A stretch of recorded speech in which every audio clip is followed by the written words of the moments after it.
नमस्कार दोस्तों और मेरे बहुत ही प्यारे बच्चों। आज मैं आपके लिए एक बहुत ही अच्छी वीडियो लेकर आया हूं जो आपके व्याकरण भाग से संबंधित है। आपकी हिंदी व्याकरण का पाठ नंबर 1 और टॉपिक का नाम है भाषा और लिपि। प्यारे बच्चों, भाषा और लिपि पे चर्चा करने से पहले मैं आपसे कुछ बातचीत करूंगा। जैसा कि हम सब जानते हैं कि भगवान ने ईश्वर ने जब ये पृथ्वी की रचना की तो उसने बहुत से पेड़ पौधे, जीव जंतु, प्राणियों को, जीवों को बनाया। और जिसमें अगर हम ये सोचे तो मनुष्य ही एक ऐसा प्राणी है जो सबसे श्रेष्ठ है, क्योंकि भगवान ने उसको एक ऐसी शक्ति दी है कि वो अपने मन के विचारों को दूसरों के आगे प्रकट कर सके। लेकिन दूसरी तरफ अगर हम देखें तो जो दूसरे जीव जंतु या पेड़ पौधे या और भी छोटे छोटे जीव हैं, वो अपने मन के विचारों को इस तरह प्रकट नहीं कर सकते जिस तरह मनुष्य कर सकता है, क्योंकि ये शक्ति सिर्फ भगवान ने मनुष्य को ही दी है। आपने कभी कुछ पंछियों को या कुछ जानवरों को आपस में बातें करते देखा होगा? नहीं, क्योंकि उनकी कोई भाषा नहीं है। वो अपने मन के विचारों को अपने तरीके से तो व्यक्त कर सकते हैं, लेकिन उनकी कोई ऐसी भाषा नहीं है, लिखित भाषा नहीं है, या वो बोल नहीं सकते। अच्छा, मैं आपको एक बहुत अच्छी एग्जांपल देता हूं, आपके घर से ही देता हूं। मान लीजिए आपके घर में कोई कुत्ता है, तो मान लो कुत्ते को बहुत भूख लगी और आप उसको खाना देना भूल गए हैं। अब देखिए, कुत्ता तो ऐसा करेगा नहीं कि वो आपको बोल के या लिख के दे कि भाई मुझे बहुत भूख लगी है, मुझे खाना दो। नहीं, वो ऐसा नहीं करेगा, क्योंकि वह अपने मन के भावों को किसी तरीके से व्यक्त नहीं कर सकता। वो तो सिर्फ कुछ ना कुछ ऐसे इशारे कर सकता है, जैसे बहुत ज्यादा भौंक सकता है या चिल्ला सकता है, शोर मचा सकता है। तो फिर शायद आप उसकी बात को समझ जाएं कि उसको खाने की जरूरत है। तो इस तरह हमने देखा कि जो भगवान ने एक तो मनुष्य को बनाया, बाकी दूसरे जीव जंतुओं को बनाया, लेकिन जो सबसे ज्यादा जो भगवान ने एक शक्ति दी है वो है बोलने की शक्ति, अपने मन के विचारों को प्रकट करने की शक्ति सिर्फ मनुष्य के पास है। तो हम इस बात पे अब पहुंचते हैं अब कि मैं ही आपसे पूछता हूं, क्या मुझको ये बताएं कि जिस साधन के द्वारा हम अपने जो विचार है, मन के विचार, बोलकर या लिखकर कैसे भी प्रकट करना चाहे दूसरों के सामने, तो उसको हम क्या कहते हैं? भाषा कहते हैं। हाँ बिल्कुल, आज हम भाषा के बारे में बात करेंगे कि भाषा किसे कहते हैं। तो जैसे कि अब मैंने आपको बता ही दिया, अब हम भाषा की क्या परिभाषा है, भाषा किसे कहते हैं, अब वो हम लिखते हैं। भाषा की परिभाषा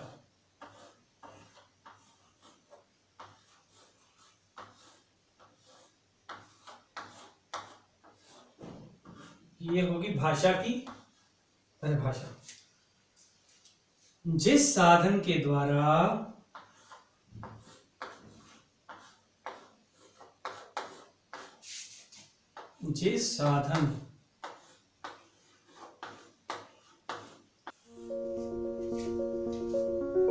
अपने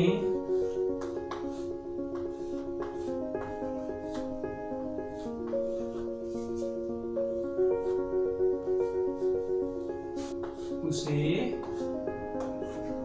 कहते हैं। तो यह है भाषा की परिभाषा। जिस साधन के द्वारा मनुष्य अपने विचारों या भावों को बोलकर या लिखकर दूसरों के आगे प्रकट करता है, उसे भाषा कहते हैं। तो ये हमने देखा कि भाषा की हमने परिभाषा देखी। अब क्योंकि हम भाषा के आगे क्योंकि हम इसको बोलकर या लिखकर प्रकट कर सकते हैं, तो इसके आगे दो रूप भी बनते हैं। वो जैसे आपने इधर देखें, बोलकर, लिखकर, तो इसी के हिसाब से इसके आगे दो रूप बनते हैं। जो पहला है बोलकर, बोलकर का क्या, मौखिक भाषा। जो इसका पहला रूप है वो है मौखिक भाषा। अब मौखिक भाषा क्या है, इसी से निकलेगा। जिस साधन के द्वारा मनुष्य अपने विचारों या भावों को बोलकर दूसरों के आगे प्रकट करता है उसे मौखिक भाषा कहते हैं। तो इसी तरह लिखित भाषा, लिखित भाषा का ये कि जिस साधन के द्वारा मनुष्य अपने विचार लिखकर दूसरों के आगे प्रकट करता है उसे लिखित भाषा कहते हैं। तो बहुत ही आसान काम आपके लिए। आपको अगर भाषा की परिभाषा का पता चल जाए तो आप इसके दो रूप भी इसी में से निकाल सकते हैं। तो हमने भाषा की परिभाषा की और भाषा के दो रूप किए। और प्यारे विद्यार्थियों, अब जो विद्वान है, विद्वानों का ये कहना है कि भाषा का एक और रूप है, और भाषा का वो रूप है जैसे हम कई बार संकेतों या इशारों से बातें करते हैं, तो भाषा का जो वो रूप है उसको कहते हैं सांकेतिक भाषा। चाहे उसका प्रयोग बहुत कम होता है लेकिन फिर भी उसका महत्व है। तो विद्वानों के अनुसार उस भाषा की जो परिभाषा है हम बाद में करते हैं, पहले मैं उसके बारे में आपसे कुछ बातें करूंगा। प्यारे विद्यार्थियों, आपने कभी चौराहे पे ट्रैफिक पुलिस वाले को देखा होगा। वो क्या काम करता है? वो इशारों या संकेतों से जो यातायात है उसको क्या करता है, उसको नियंत्रित करता है या उसका नियंत्रण करता है। अगर किसी गाड़ी को उसने रोकना है तो वो रोकने का इशारा करेगा, अगर उसने उसको चलने के लिए कहना तो चलने के लिए वो इशारा करेगा कि गाड़ी को चलने के लिए कहेगा। तो ये उसके संकेत है। कभी भी वो ये नहीं कहता, बोल कर नहीं कहता कि भाई गाड़ी को रोको या जाने दो, या वो लिख के नहीं देता किसी को, तो वो इशारों से ही ये काम करता है। इसी तरह आपने कभी बस में सफर किया होगा और बस में आपने देखा होगा कि एक ड्राइवर होता है और एक कंडक्टर, और बस के कंडक्टर के पास एक सीटी होती है जिसके द्वारा वो इशारों और संकेतों के द्वारा बस को रुकने या चलने के लिए कहता है। वो कभी भी ड्राइवर के पास जाकर ये नहीं कहता कि बस को रोको या चलाओ, या चिल्लाकर नहीं कहता कि बस को रोको या जाने दो। इसलिए वो इशारे का इस्तेमाल करके सीटी बजाता है, क्योंकि इतनी भीड़ में अगर वो चिल्लाकर या बोलकर ड्राइवर को बस रोकने के लिए कहेगा तो शायद उसको ना सुन पाए। तो इसलिए वो इशारों और संकेतों का इस्तेमाल इस सीटी के द्वारा करता है।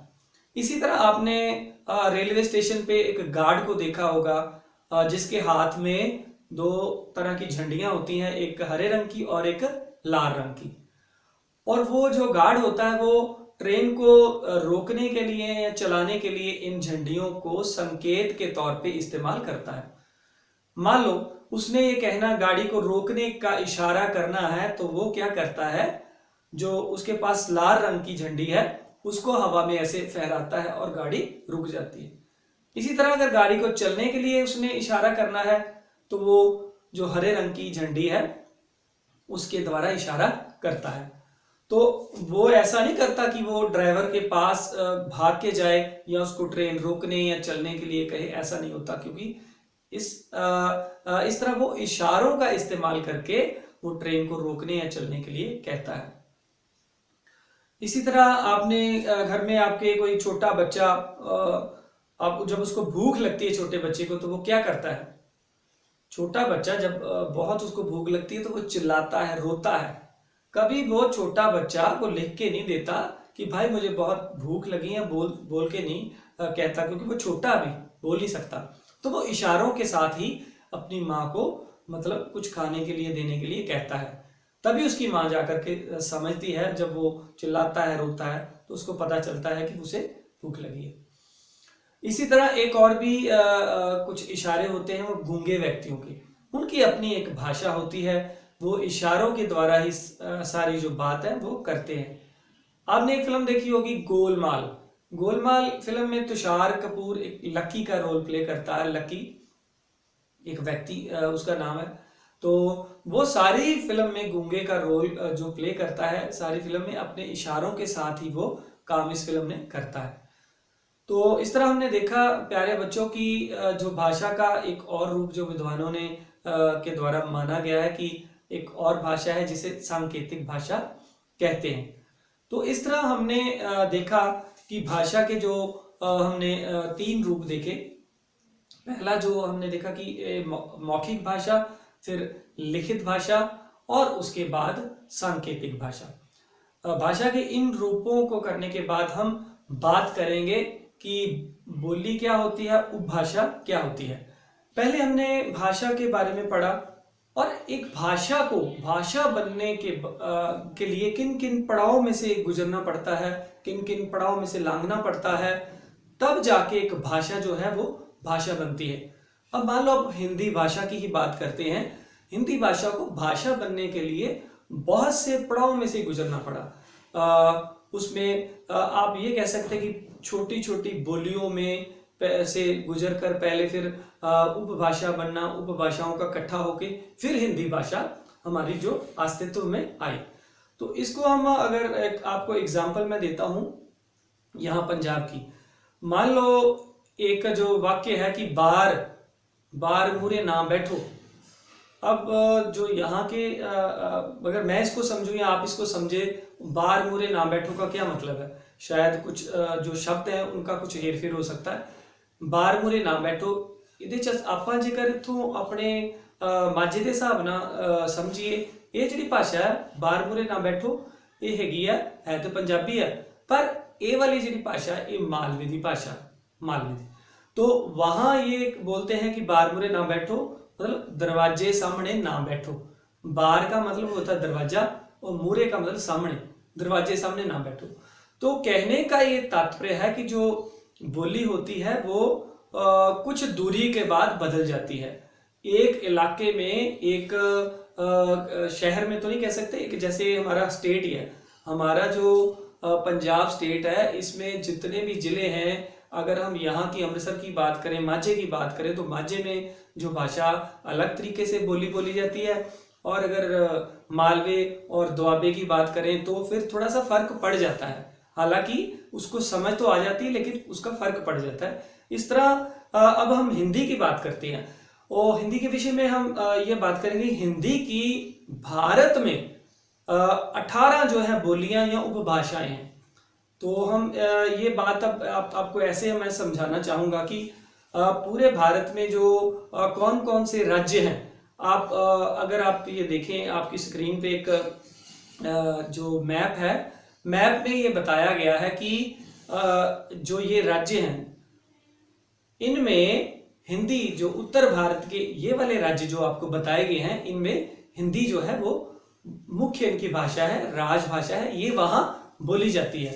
इनमें आप कह सकते हैं कि राजस्थान, हरियाणा, उत्तर प्रदेश, मध्य प्रदेश, छत्तीसगढ़, बिहार और उत्तराखंड, हिमाचल, ये जितने भी सभी राज्य हैं, लगभग 9 के आसपास 9, और इनमें इनकी जो मुख्य भाषा है वो भाषा कौन कौन सी है?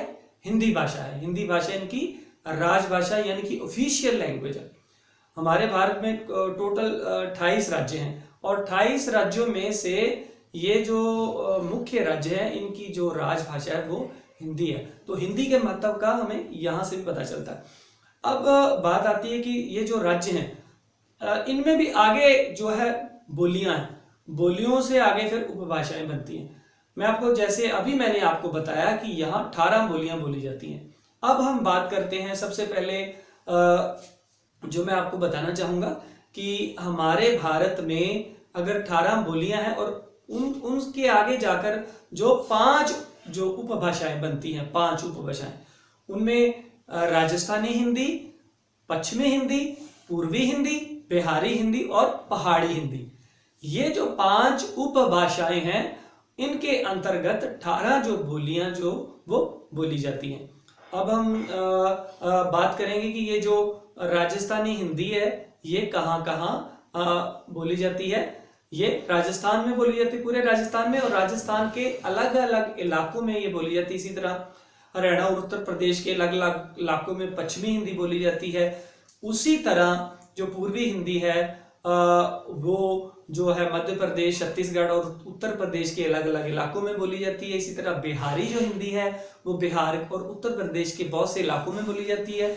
इसी तरह पहाड़ी हिंदी जो है वो उत्तराखंड और हिमाचल प्रदेश के इलाकों में बोली जाती है।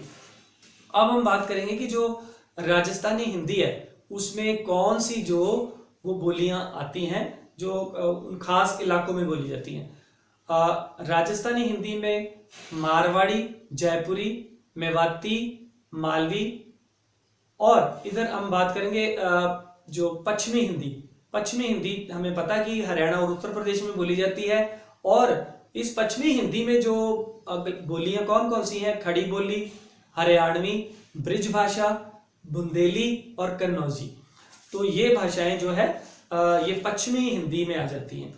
इसके बाद जो पूर्वी हिंदी है उसमें कौन कौन सी बोलियां आती हैं? वो अवधी, बघेली, छत्तीसगढ़ी। इसी तरह बिहारी हिंदी में जो आती हैं भोजपुरी, मगही, मैथिली, ये बोलियां आ जाती हैं। उसके बाद पहाड़ी हिंदी में हिमाचली, कुमाऊनी, गढ़वाली, और ये सारी जो मैं आपको बता रहा हूँ जो 5 पहले मैं ऊपर आपके स्क्रीन में दी गई हैं वो उपभाषाएं हैं। राजस्थानी हिंदी, पश्चिमी हिंदी, पूर्वी हिंदी, बिहारी हिंदी और पहाड़ी हिंदी। और उसके जो नीचे 18 बताई गई वो बोलियां हैं। तो इस तरह हम कह सकते हैं कि इन बोलियों से धीरे धीरे जो भाषाएं उपभाषाएं बनी, उपभाषाओं से बाद में हिंदी भाषा जो अस्तित्व में आई। तो इस तरह ये एक बहुत लंबा सफर होता है भाषा को भाषा बनने में। अब मैं आपको बताऊंगा बोली क्या होती है। अब हम बोली की बात करते हैं। ये सारा जो विचार विमर्श करने के बाद मैं आपको ये बताता हूँ बोली क्या होती है। बोली का जो क्षेत्र है वो बहुत सीमित या छोटा क्षेत्र होता है। बोली का जो क्षेत्र है वो बहुत सीमित होता है, छोटा क्षेत्र होता है। मैं आपको यहाँ बताता हूँ।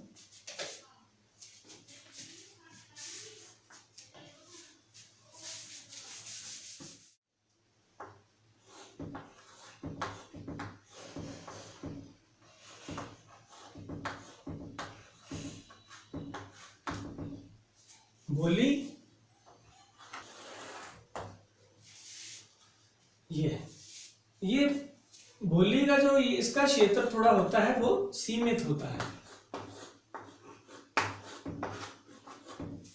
और इसका जो क्षेत्र है वो धीरे धीरे, ये मान लो इसका बोली का ये क्षेत्र है, ये 3 इलाके हैं या 4 इलाके हैं। इनमें जो बोली जाती है वो बोली होती है।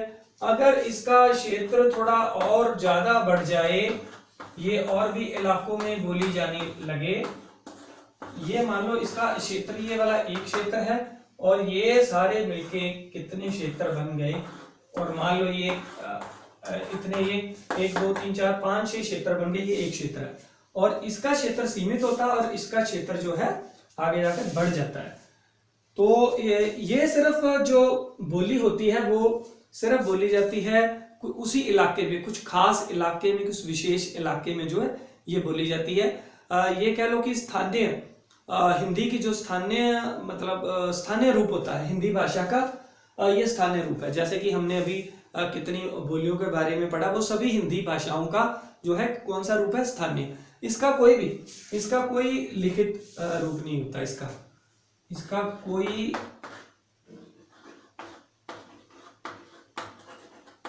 लिखित रूप नहीं होता इसका, लेकिन इसका लिखित रूप होता है।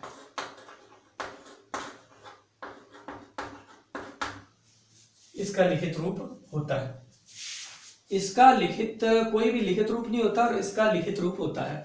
इसका क्षेत्र सीमित होता है और ये इसका क्षेत्र बढ़ता जाता है, इसके इलाके बढ़ते जाते हैं, फिर ये उपभाषा बन जाती है। अब हमको बिल्कुल क्लियर हो गया कि बोली और उपभाषा में क्या फर्क है। तो ये हमने देखा कि बेटा बोली और उपभाषा कैसे बोलियों से उपभाषा बनती है और उपभाषा से कैसे हमारी जो भाषा होंद में अस्तित्व में आती है। अब मैं बात करूंगा अपनी जो हिंदी भाषा है उसकी कुछ विशेषताओं के बारे में। हमारी जो हिंदी भाषा है बहुत समृद्ध भाषा है और इसकी कुछ खास जो मैं बातें आपको बताना चाहूँगा कि आप जैसे आपने देखा कि सारे ही हमारे उत्तर भारत में की मुख्य भाषा पंजाब और कुछ ऊपर इलाकों को छोड़कर ये जो सारे ही उत्तर भारत में ये हिंदी भाषा बोली जाती है।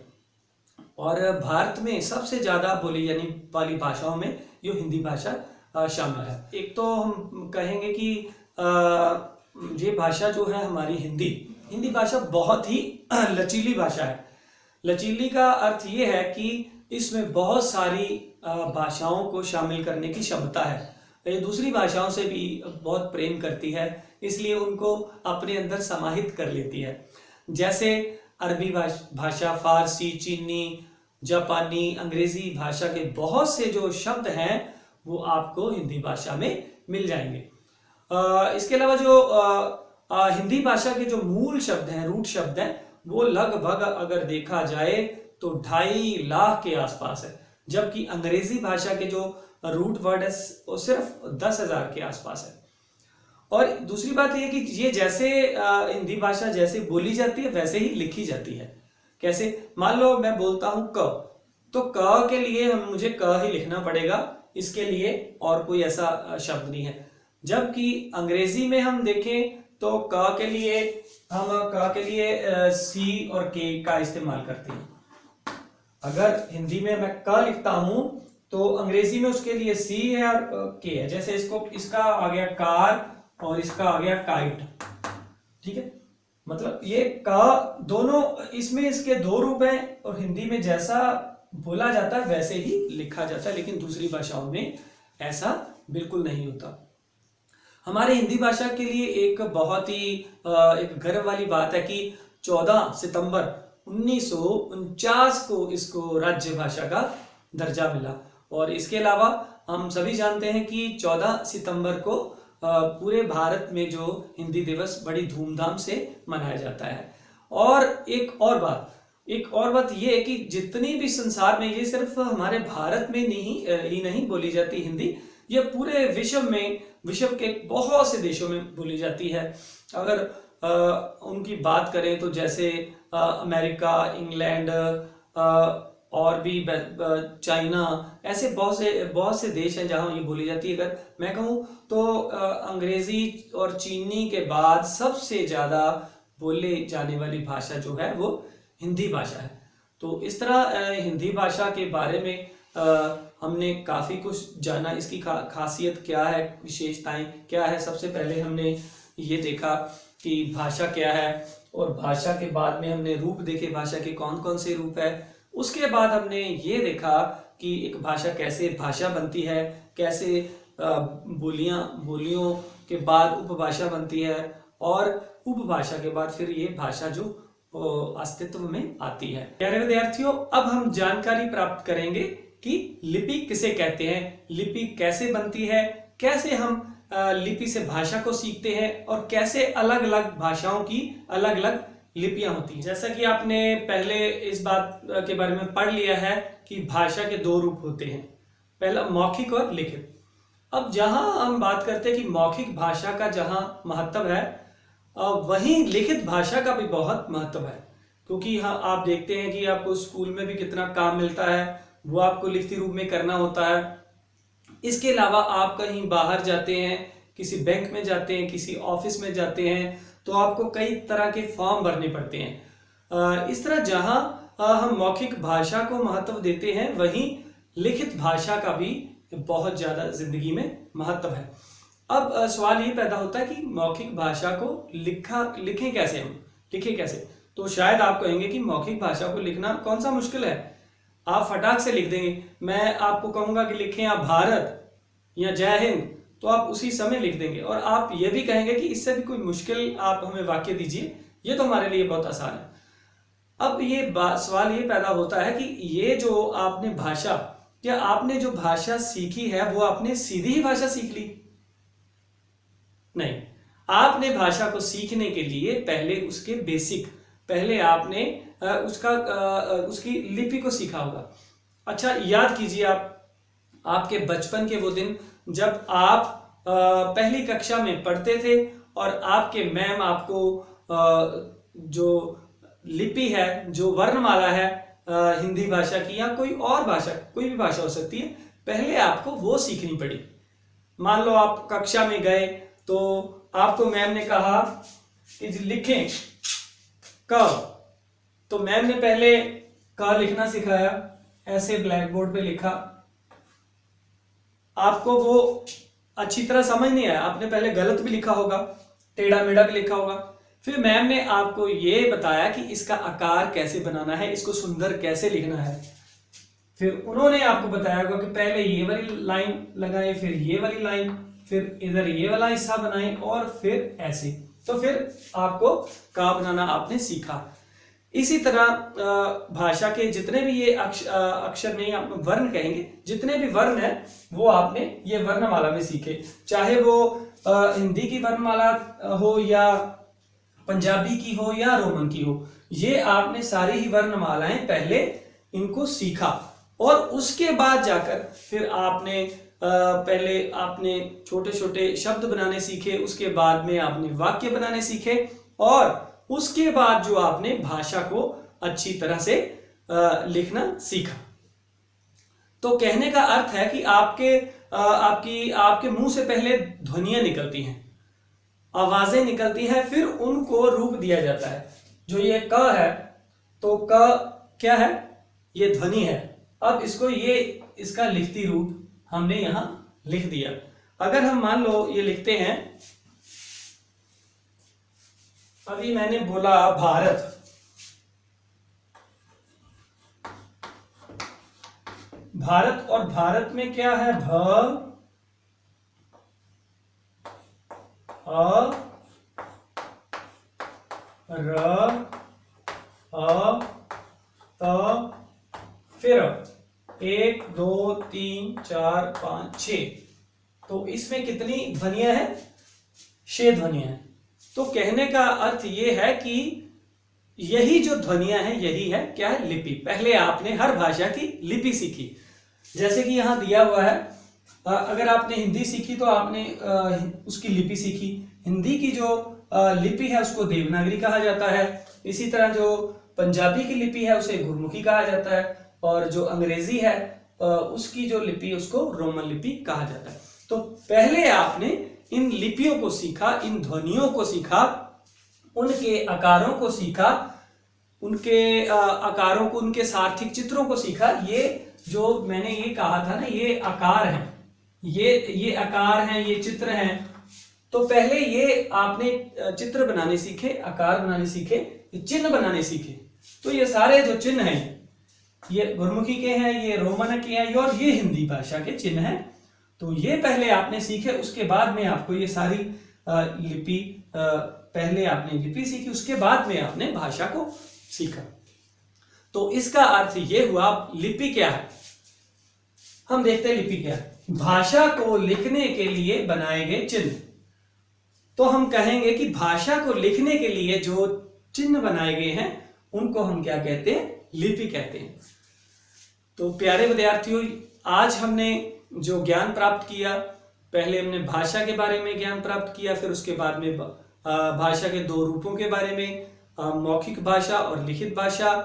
उसके बाद हमने बोली और उपभाषा के बारे में हमने ये देखा कि कैसे बोलियों से उपभाषाएं बनती हैं और उपभाषा से कैसे भाषा बनती है। और उसके बाद हमने लिपि के बारे में सब सीखा। तो आपको आज का ये दिन कैसा लगा? मुझे पूरी उम्मीद है कि भाषा और लिपि के बारे में जो मैंने आपको जो ज्ञान दिया है वो आपको बहुत अच्छा लगा होगा। अगली बार फिर किसी नए टॉपिक के साथ आपको मिलेंगे। आपसे आज्ञा चाहते हैं। जय हिंद।